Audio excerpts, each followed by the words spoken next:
Want to register on Zangi Messenger?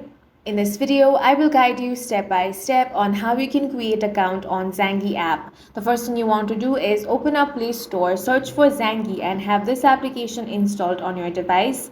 Now tap on the open option. Now in order to register, check the box that says you accept Zangi's terms of use and privacy policy. Then tap on the register option. Now tap continue, tap allow. Now you will have to enter some details over here. Start by entering your first name, then enter your last name. Now tap continue. Now you will have to create a new password. Re-enter the password again for confirmation. Now tap on continue. As you can see, Zangi has provided you with a private number. Now tap continue. As you can see, your new account has been created. You can tap on the start chat option or share your private number so that your friends can contact you.